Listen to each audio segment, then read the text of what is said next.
ജീവിതം കൊണ്ട് ഓണം ആഘോഷിപ്പിക്കുന്ന ഒരു മനുഷ്യനുണ്ട്.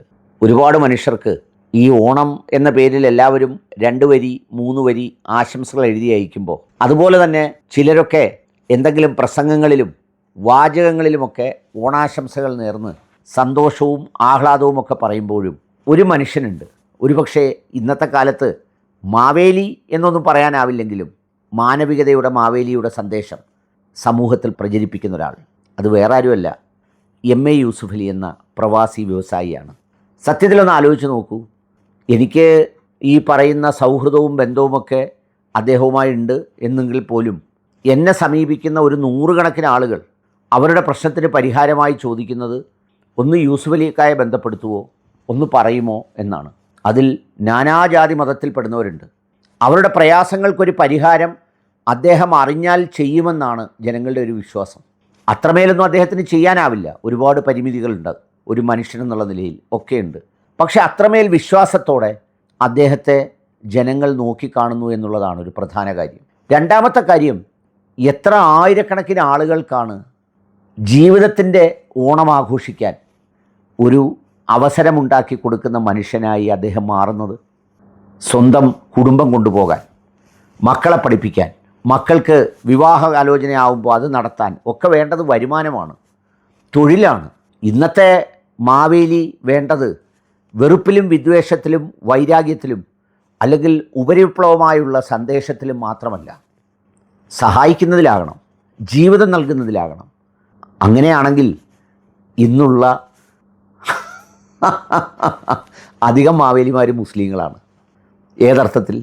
മനുഷ്യൻ്റെ ജീവിതത്തിന് സന്തോഷം നൽകുന്നതിൽ, മനുഷ്യൻ്റെ ജീവിതത്തിന് ചില നിറങ്ങൾ നൽകുന്നതിൽ. ഗൾഫാർക്കെ പോലെ അതുപോലെ തന്നെ ഒരാളാണ് യൂസുഫ് അലിക്കയും. ഈ പറഞ്ഞ എത്രായിരം ആളുകളാണ് അദ്ദേഹത്തെ കൊണ്ട് കഴിയുന്നത്. യഥാർത്ഥത്തിൽ ഒരു ഓണ സന്ദേശമൊക്കെ പറയാൻ ഇന്ന് സമൂഹത്തിൽ ആത്മാർത്ഥമായും അവകാശവും യോഗ്യതയും അർഹതയും ഉള്ളത് യൂസുഫ് അലിക്കായിക്കാണെന്ന് എനിക്ക് തോന്നാറുണ്ട്.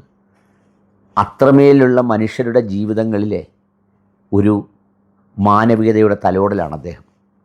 അതുകൊണ്ട് തന്നെ ജീവിതം കൊണ്ടും കർമ്മം കൊണ്ടും പ്രവൃത്തി കൊണ്ടും തെളിയിച്ച ഒരാൾ പറയുന്ന ആശംസയ്ക്ക് അതിൻ്റെ പ്രാധാന്യമുണ്ട്.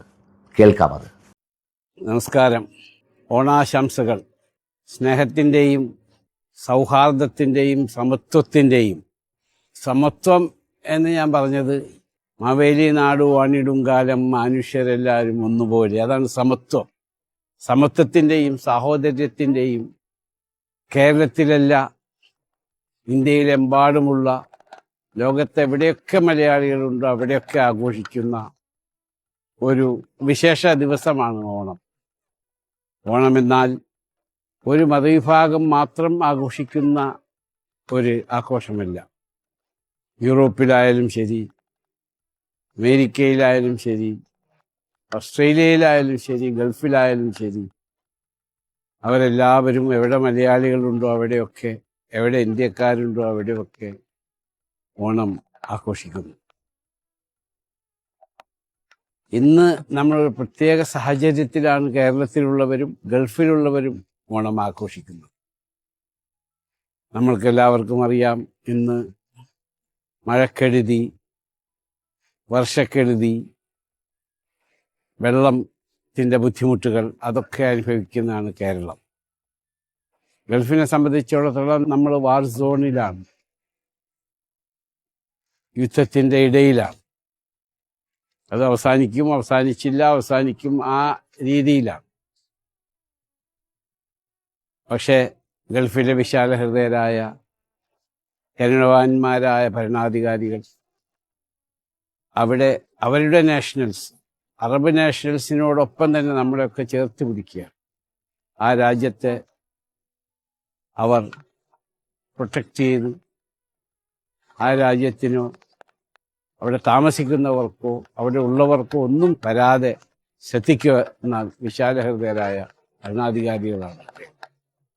അവിടെ ഗൾഫിൽ നമ്മൾ ഓണം ആഘോഷിക്കുമ്പോൾ എല്ലാ മതവിഭാഗങ്ങളിൽപ്പെട്ടവരും എല്ലാ സമുദായത്തിൽപ്പെട്ടവരും എല്ലാ രാജ്യങ്ങളിൽ നിന്നുള്ളവരും ഒരുമിച്ചിരുന്ന് ഓണമുണ്ണുന്ന വളരെ സന്തോഷകരമായ ആരോഗ്യപരമായ ഒരവസ്ഥ നമ്മൾക്ക് ഗൾഫിൽ കാണാൻ സാധിക്കും. നമ്മുടെ മലയാളി അസോസിയേഷനുകളിലായാലും ശരി, ഇന്ത്യൻ അസോസിയേഷനുകളിലായാലും ശരി, എല്ലാ കൂട്ടായ്മകളിലും വളരെ സന്തോഷത്തോടെ ഓണം ആഘോഷിക്കുന്നത് നമ്മൾ എല്ലാ കൊല്ലവും കാണാറുണ്ട്. ഈ ബുദ്ധിമുട്ടിലും നമ്മൾ എന്തായാലും സന്തോഷകരമായി ആഘോഷിക്കണം എന്ന് തന്നെയാണ് എൻ്റെ അഭ്യർത്ഥന. കാരണം ഈ ബുദ്ധിമുട്ടുകളൊക്കെ നൈമിഷികമാണ്, അതെല്ലാം മാറിപ്പോകും. ഈ സമയവും കഴിഞ്ഞു പോകും. ഓണം സന്തോഷകരമായി എല്ലാവരും ആഘോഷിക്കണം. ഒരു സാധനങ്ങൾക്കും ഗൾഫിൽ GCCയിൽ ഒരു ഷോർട്ടും ഉണ്ടാവുകയില്ല എന്ന് ഈ സമയത്ത് സാന്ദർഭികമായി ഞാൻ നിങ്ങൾക്ക് ഉറപ്പ് തരികയാണ്. ഇന്നത്തെ പ്രത്യേക ഒരു കാലഘട്ടത്തിലാണ് നമ്മളെല്ലാവരും ജീവിക്കുന്നത്. നമ്മൾ ജീവിച്ച മാതിരിയല്ല ഇന്നത്തെ പുതുതലമുറ. ഞാൻ ഇന്നലെ എൻ്റെ ഇവിടുത്തെ ലുലു ഡയറക്ടർമാരൊക്കെ വന്ന് സംസാരിച്ചപ്പോൾ ഞാൻ പറഞ്ഞു, നമ്മളുടെ ഷോപ്പിംഗ് മാളുകളിലൊക്കെ ഓണം ആഘോഷിക്കുന്നത് പുതിയ തലമുറയുടെയും പഴയ തലമുറയും സംയോജിപ്പിച്ചായിരിക്കണം. കാരണം പഴയ കാര്യങ്ങൾ പുതിയ തലമുറക്ക് പറഞ്ഞു കൊടുക്കേണ്ട ഉത്തരവാദിത്വവും ബാധ്യതയും പോയിപ്പോകുന്ന തലമുറയുടെ പ്രതിനിധികളായ നമ്മൾക്കാണ്. ആയതുകൊണ്ട് പഴയതും പുതിയതും ഒരുമിച്ച് നിങ്ങൾ ഓണാഘോഷത്തിൽ ഉൾപ്പെടുത്തണമെന്ന് ഞാൻ പറയുകയുണ്ട്. ഇത് പറയാൻ കാരണം ഇന്ന് ആർട്ടിഫിഷ്യൽ ഇൻ്റലിജൻസിൻ്റെ കാലമാണ്, ഡിജിറ്റലൈസേഷൻ്റെ കാലമാണ്. അപ്പോൾ പുതിയ തലമുറയ്ക്ക് നമ്മുടെ പഴമ പറഞ്ഞ് മനസ്സിലാക്കി കൊടുക്കേണ്ട ചുമതല നമ്മുടെ ഉള്ളത് കൊണ്ട് അതും കൂടി മിക്സായിട്ടുള്ള സദ്യ ആയിരിക്കണം എന്നുകൂടി. കാരണം ആ സദ്യയിൽ നിലത്തിരുന്ന് നമ്മൾ കഴിക്കുന്നത് പുതിയ തലമുറയ്ക്ക് പറഞ്ഞു കൊടുക്കണം. ഇതായിരുന്നു ഞങ്ങൾ പഴയ കാലത്ത് ഓണം ആഘോഷിച്ചിരുന്നത്. കേരളത്തിലുള്ള എൻ്റെ സഹോദരന്മാർക്കും ലോകത്തെമ്പാടുമുള്ള എൻ്റെ സഹോദരന്മാർക്കും മലയാളികളായ എല്ലാവർക്കും എൻ്റെ ഓണാശംസകൾ. ദൈവം നമ്മളെല്ലാവരും അനുഗ്രഹിക്കട്ടെ. എല്ലാ ബുദ്ധിമുട്ടുകളിൽ നിന്നും, വിഷമങ്ങളിൽ നിന്നും, അപകടങ്ങളിൽ നിന്നും, മറ്റുള്ള എല്ലാ സാമ്പത്തിക ഞെരുക്കങ്ങളിൽ നിന്നും ദൈവം നമ്മളെയും നമ്മുടെ കുടുംബങ്ങളെയും അനുഗ്രഹിക്കട്ടെ എന്നുകൂടി പ്രാർത്ഥിച്ചുകൊണ്ട്